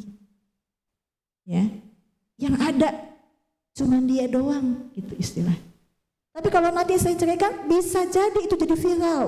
Tuh kan, Syekh aja cerai gitu ya misalnya. Tuh kan, wah itu jadi berkembang tuh. Biasanya begitu tuh. Ya. Jadi berkembang beritanya, jadi gibahan orang yang banyak begitu. Ya. Sampai kemudian Syekhnya begitu. Inilah yang disebut dengan 1% rasa sakit hati kita itu dipengaruhi oleh 99% persepsi kita terhadap rasa sakit kita. Ya Bu, kalau misalnya seandainya nih Bu, kita dikatain sama orang, mungkin kita sakit ya Bu. Dan kemudian kalau kita gitu ya, kita tidak merubah ya rasa sakit kita itu menjadi sesuatu yang bermanfaat gitu ya. Yang kita nggak overthinking gitu ya Bu, ya. Yang kita kemudian sabarkan hati kita misalnya. maka 99% itu yakin dia akan dipengaruhi oleh 1%-nya. Dan itu akan mempengaruhi apa Bu? Kesehatannya. Orang sakit itu banyak disebabkan, lebih banyak ya prosentasenya disebabkan karena pikiran. Benar nggak Bu?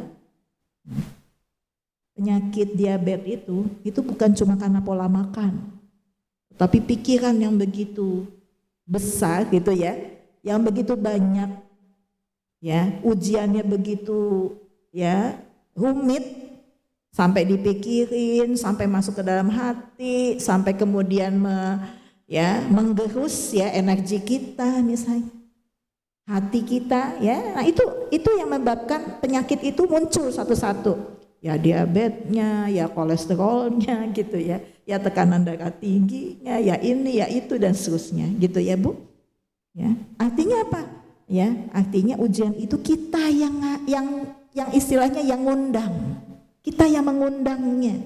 Bukan Allah yang menentukan kepada kita, bukan, tapi kita yang mengundangnya. Bisa jadi karena kita yang mengundangnya. Ya, tanpa kita sadari. Ya. Masya Allah ya. Saya tuh waktu ngedengar itu Bu gitu ya. Ya Allah ya, berarti benar gitu ya. Itu kan masalahnya berat banget gitu ya. Kredibilitas seorang syekh di depan muridnya gitu. Kita juga masalahnya mungkin lain lagi tuh. Ya. Tetapi sekali lagi gitu ya, bahwa kemudian ketika Allah Subhanahu wa taala memberikan kepada kita ujian sama seperti tadi ya di perang Uhud, itu kan ujian kaum muslimin. Bahwa mereka taat enggak nih sama Rasulnya. Bahwa kemudian ketika mereka dipanggil mereka datang lagi enggak misalnya. Bahwa kemudian mereka melindungi Rasulullah SAW enggak misalnya. Bahwa kemudian mereka tetap bersemangat dalam menegakkan syariat misalnya. Ya, itu adalah ujian. Kita juga demikian Bu.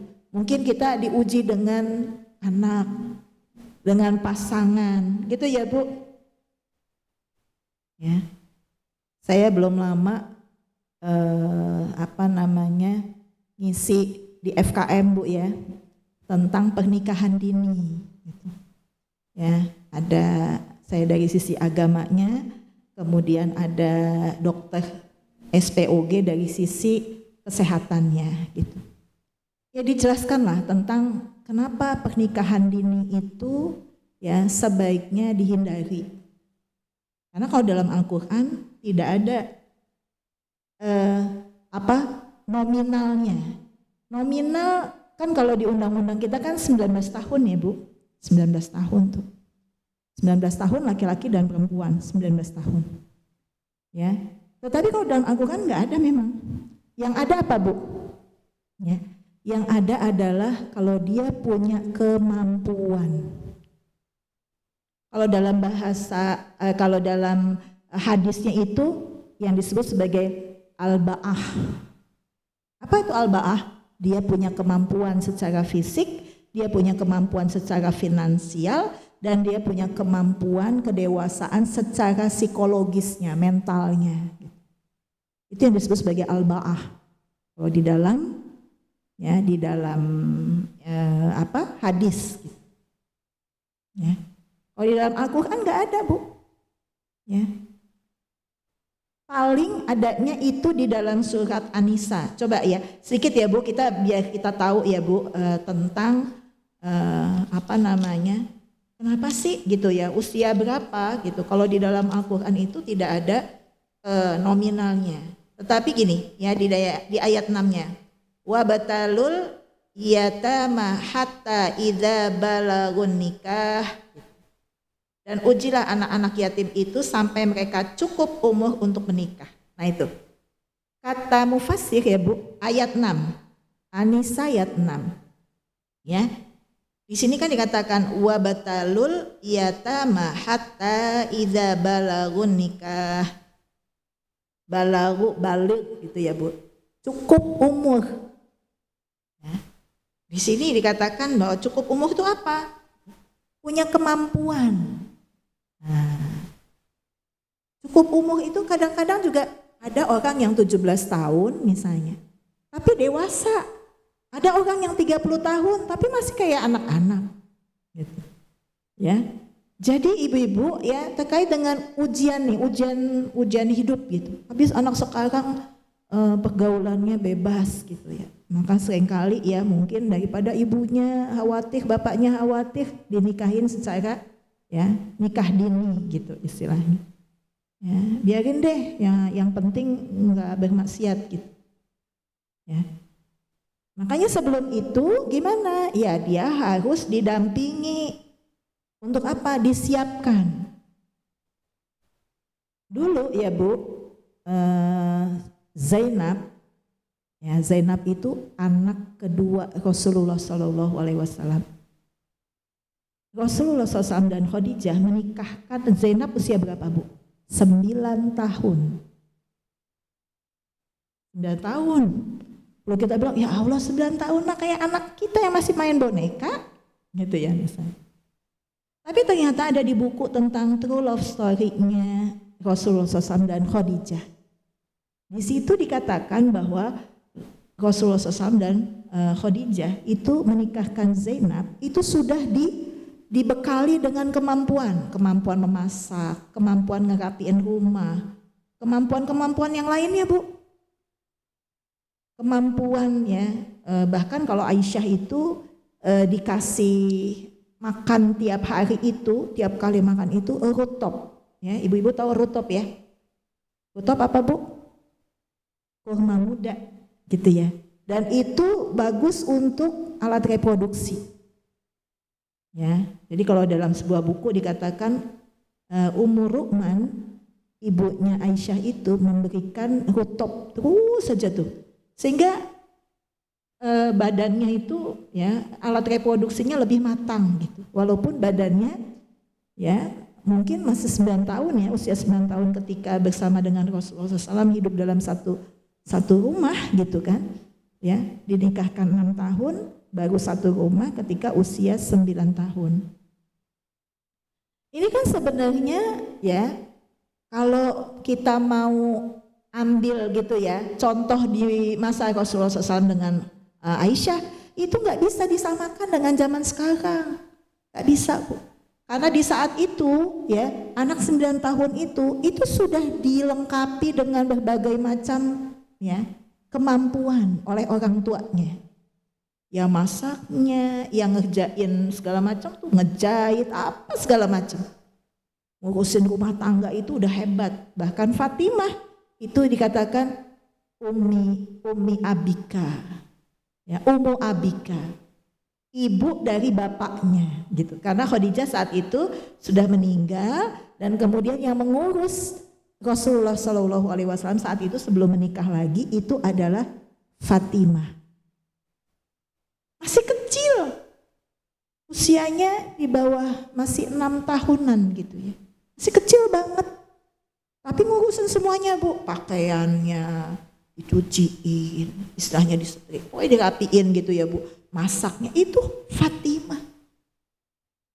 Ya, jadi kalau kita baca tuh Bu, buku tentang itu ya, maka sebenarnya selesai itu semuanya gitu ya. Bukan jadi masalah gitu. Menjadi masalah, menjadi ujian adalah ketika kita belum bisa ya istilahnya selesai dengan urusan kita.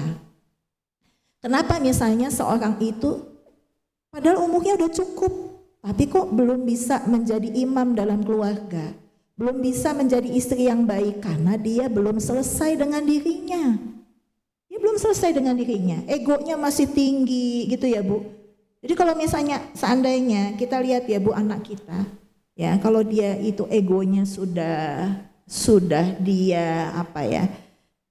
Dia pantaskan gitu ya dengan usia nikahnya gitu. Oh saya mau nikah maka saya harus meredam ya. Ego boleh tapi nggak boleh mendominasi gitu. Dia udah selesai dengan urusannya. Jadi kalau misalnya dulu waktu masih lajang sering hangout ke sini gitu ya Bu. Sering kopdar di sini, sering belanja ke sini, sering traveling dan seterusnya. Sekarang begitu udah nikah, udah dia nggak sendirian, dia bawa keluarganya gitu. Jadi dia udah selesai dengan dirinya. Ya, kalau sampai kemudian dia belum selesai dengan dirinya, maka biasanya itu akan mudah untuk menjadi keluarga yang bermasalah nantinya. Kenapa? Karena dia tidak siap dengan pasangan dan kehadiran anak dan seterusnya. Ya Bu, itu nikmat yang seringkali kita lupakan. Nikmat dikasih sama Allah ya, ada suami, ada anak, ada orang tua yang hidup bersama kita misalnya. Pintu surga tuh lagi dibuka sama kita Bu. Jadi jangan kalau misalnya kita ada orang tua di rumah kita, yang dibayang itu capeknya gitu ya misalnya. Pasti capek gitu ya misalnya dengan orang tua yang mungkin sedang banyak punya penyakit gitu. Kata Rasulullah SAW apa? Ya, bukanlah berbakti itu ketika orang tua kita itu dalam kondisi sehat, tapi berbakti itu ketika orang tua kita dalam kondisi sakit. Itu berbakti. Karena apa? Ngurusin, merawatnya. Ya, jadi itu juga Bu, ya, itu nikmat sebenarnya. Ada nggak ibu-ibu yang dulu pernah misalnya mertua dan orang tua ada pada satu rumah? Pernah Bu ngalamin Bu? Pernah ya. Tinggal lama gitu, pernah Bu? Bukan sewaktu-waktu ya Bu, tinggal lama bersama dengan kita misalnya. Pernah ya? Oh Masya Allah. Nah, pernah, Masya Allah. Tuh Bu ya, gitu. Jadi selesai Bu, saya nggak usah cerita lagi di sini. Karena ibu-ibu udah luar biasa gitu. Ya, begitu itu ujian Bu. Jadi kalau misalnya seandainya kita masih berat untuk masalah itu, ya, itu sesungguhnya kita adalah orang yang nggak pernah bersyukur. Ya, seperti itu. Nah, kemudian apa? Ketika dikasih musibah, kita putus asa.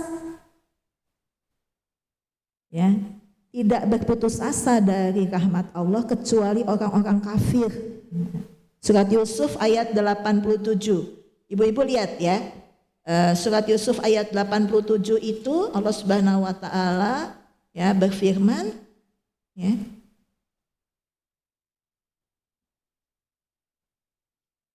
Ya bani yadhhabu fatahassasu min Yusufa wa akhihi wa la tay'asu min rauhillah innahu la yayasu min rauhillahi illa alqaumul kafirun.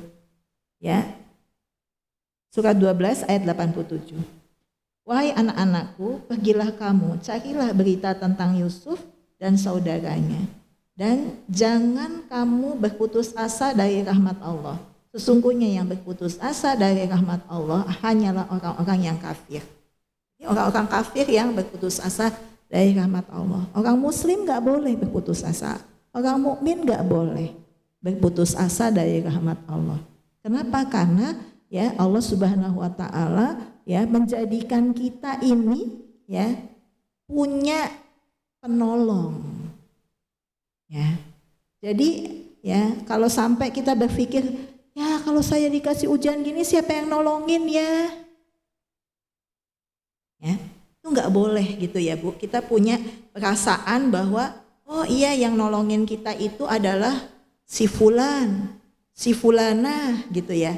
Apalagi seringkali mungkin kita suka bilang gitu ya, untung ada saya, gitu ya.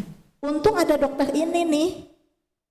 Kalau nggak ada dokter ini, aduh udah deh anak saya nggak ketolong kali, gitu ya. Ya itu nggak boleh Bu bahasa seperti itu. Ya, menafikan pertolongan Allah Subhanahu wa taala. Ya, lupa kepada nikmat Allah dan berputus asa dari ya musibah. Kalau di dalam kita tahu ya Bu, ada nikmat. Ya, nikmat. Ada an-naim. An-naim itu artinya kenikmatan. Ada nikmat. Nikmat itu dari Allah, segala sesuatu karunia itu dari Allah Subhanahu wa taala. Tapi kalau kenikmatan itu masalah rasa. Kelezatan atas nikmat itu sendiri. Tuh ya, Bu. Ya, maka seringkali ya ibu-ibu sekalian, ya. Kalau kita lihat ya, rezeki itu nikmat. Dikasih iman Islam nikmat. Dikasih Rasul ya sebagai petunjuk, ada Al-Qur'an ya, Islam, ada iman dan seterusnya, itu nikmat dari Allah Subhanahu wa taala. Ya. Kan suka ada ya, Bu, ya, tempat surga yang disebut sebagai Jannatun Naim, penuh dengan kenikmatan. Dengar jannah aja itu kayaknya udah kebayang gitu ya, Bu. Ya, bakalan banyak banget tuh kenikmatan, apalagi disebut Jannatun Naim. Ya, jadi dia adalah sesuatu yang dirasakan oleh kita, kelezatannya. Ya. Jadi ibu-ibu sekalian, ya, disinilah ya kita harus bisa meramu agar ya segala kenikmatan itu tidak jadi sia-sia. Enggak kita ingkari gitu. Ya. Nah, ibu-ibu sekalian, sedikit ya, 1-2 menit lagi ya. Nikmat yang Allah berikan kepada kita itu dapat hilang. Kita dikasih nikmat sama Allah, tapi dia bisa jadi hilang. Apa yang menyebabkan nikmat itu hilang? Apa, Bu? 1, tidak bersyukur. Ya. Kita kalau nggak bersyukur maka azab itu sangat pedih. Nggak dibilangin di dalam surat 14 ayat 7 ya. Itu nggak dibilangin bahwa sesungguhnya Allah akan memberikan, kalau kamu nggak bersyukur maka Allah akan mengazab kamu, enggak gitu. Tapi bahasanya kan ya, kalau kamu nggak bersyukur maka sesungguhnya azab Allah sangat pedih gitu. Jadi bukan kamu pasti dapat itu, tapi kemudian diberitahukan, diingatkan gitu. Itu maha lembutnya Allah begitu, Bu. Ya, kata ulama tafsir begitu. Itu maha lembutnya Allah. Sehingga Allah tidak langsung mengatakan kamu diazab gitu, enggak. Tapi cuma diberitahu bahwa sesungguhnya Allah itu azabnya sangat pedih. Gitu ya. Kemudian apalagi, Bu? Ya. Maksiat, dosa. Dosa itu, Bu, itu bisa menghilangkan nikmat. Jadi bukan Allah yang menghilangkan nikmat, tapi karena perbuatan kita yang kemudian menghilangkan nikmat itu sendiri. Ya. Ini ada di dalam surat Ar-Rum ayat 41. Ya. Telah nampak kerusakan di darat dan di laut disebabkan karena perbuatan tangan manusia, supaya Allah merasakan kepada mereka sebagian dari akibat perbuatan mereka, agar mereka kembali ke jalan yang benar. Nah itu ya. Laut itu nikmatnya banyak, tapi kemudian menjadi tidak bisa didapatkan nikmatnya itu sebabnya karena kita sendiri yang kemudian ya melakukan keburukan. Kemudian apalagi, Bu? Bila kita menisbatkan nikmat itu kepada selain Allah, itu tadi ya. Ini nih kalau nggak ditangani oleh dokter ini nggak sembuh, gitu. Untung ada saya nih yang nolongin kamu. Coba kalau nggak ada saya yang nolongin kamu, ya, kamu bisa celaka, gitu. Ya. Itu adalah sesuatu kata-kata yang menjurus kepada kemusyrikan, menyaingi Allah dari sisi ya afalnya, dari sisi perbuatan. Ya, itu musyrik, Bu, itu kemusyrikan. Orang yang kemudian tidak bertobat maka meninggalnya pun dalam kondisi musyrik. Ya, nauzubillah min dzalik. Ya, mudah-mudahan kita tidak ya merasakan seperti itu. Surat Al-Qasas ayat 76, nanti bisa dilihat. Yang ketiga, ya, bila seseorang itu ditimpa sifat gurur itu terlalu berlebihan. Gurur, ya, berlebihan dalam hal percaya diri.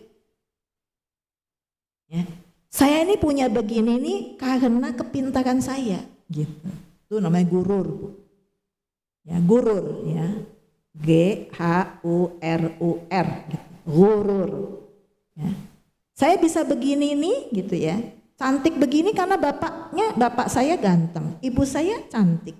Maka anaknya jadi cantik dan ganteng gitu ya. Ya. Itu gurur tuh. Ya. Itu yang ketiga. Yang keempat ya.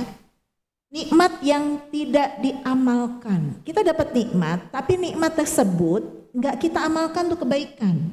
Misalnya, dikasih apa handphone, tapi handphonenya dipakai buat apa Bu? Buat ngegosip aja gitu ya. Ya, buat ya begitulah, akhirnya banyak yang tidak bermanfaat misalnya.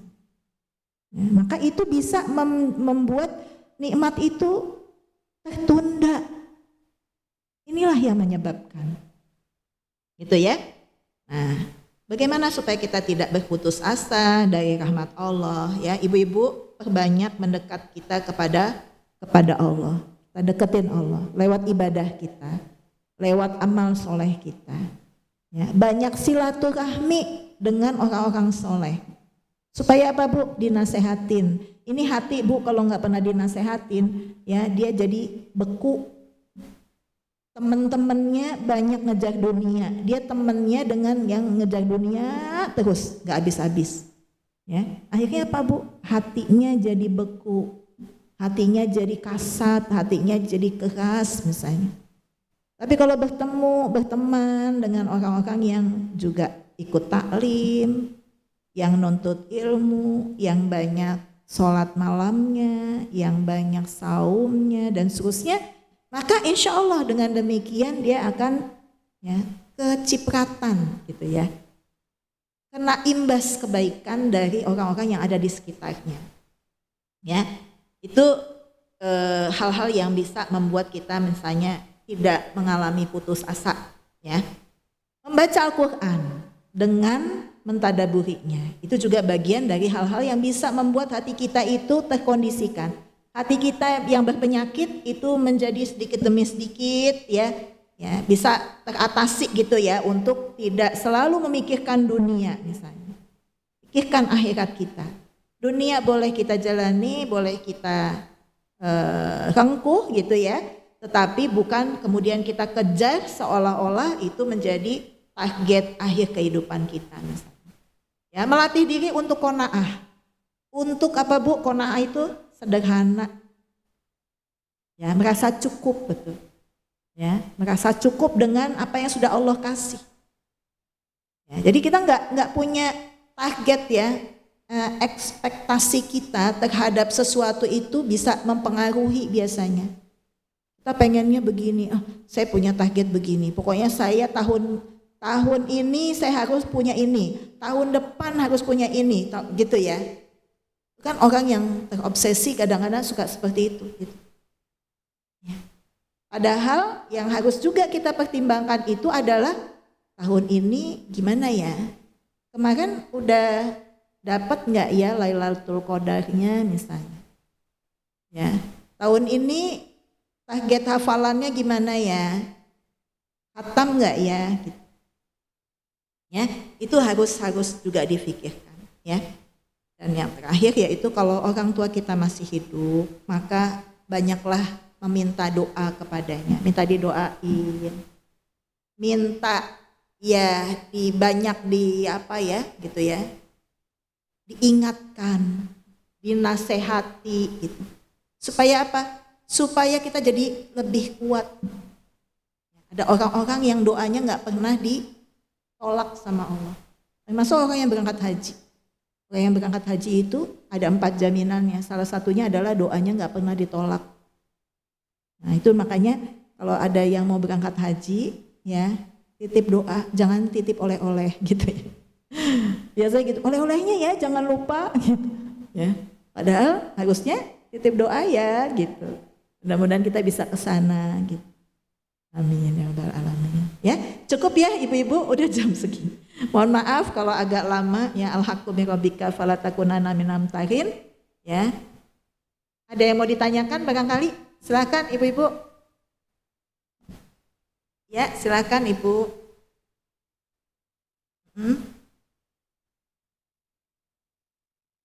Ya.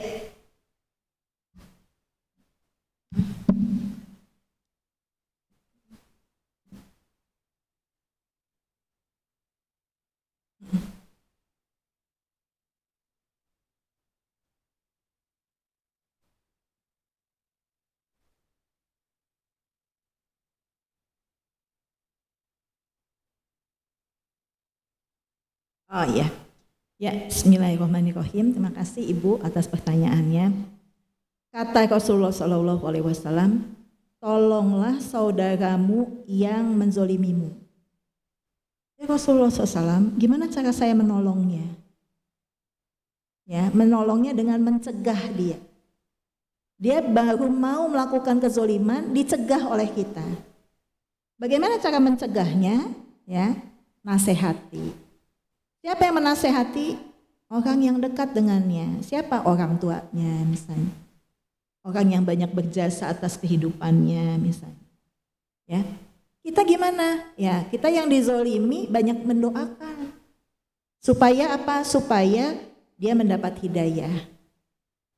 Yang jelas ya ibu-ibu, ketika ada orang melakukan kezoliman jangan kita balas. Karena kalau kita balas berarti kita sama buruknya dengan dia. Lalu gimana? Kita doakan, ya, kita ingatkan, ya, kita, ya, pokoknya segala sesuatu deh. Kalau kita mau melakukan apa gitu ya kebaikan, kita ingat tuh, ya Allah, aku bersedekah, mudah-mudahan si fulan atau si fulana ini berubah, gitu ya. Emang bisa merubah takdir dengan cara melakukan amal soleh? Bisa, dan itu pernah digambarkan di dalam Riyadhus Shalihin. Kisah 3 orang yang tertutup dalam gua itu Bu ya, yang semua kemudian menjadikan amalnya itu sebagai wasilah dia untuk membuka. Ternyata benar kebuka. Jadi kita bisa berwasilah dengan amal soleh, boleh. Itu yang dibilang bahwa boleh kita berwasilah ya meminta segala sesuatu dengan amal soleh. Ya Allah, kita merasa punya amal yang terbaik. Saya pernah melakukan ini ya Allah, ya maka berikanlah ya Allah gitu ya jalan keluar dan seterusnya. Saya pernah misalnya menolong orang ini ya Allah, bukalah pintu hatinya ya Allah gitu ya. Jadi dia akan mendapatkan itu. Kalau nanti kemudian bertepatan dengan takdir Allah, dia bisa tuh Bu, ya berubah gitu ya, berubah menjadi tidak memiliki ghil lagi. Makanya kan kita juga doanya gitu ya. Rabbana ighfir lana wa li ikhwanina alladzina sabaquna bil iman wa la taj'al fi qulubina ghillan lil ladzina amanu rabbana innaka raufur rahim. Itu doa kita supaya enggak punya rasa ghil. Gitu ya, ibu-ibu ya. udah bapaknya udah datang. Iya. Ya mohon maaf lahir dan batin, saya kembalikan atau mau langsung ditutup dengan doa? Ya, langsung tutup dengan doa ya.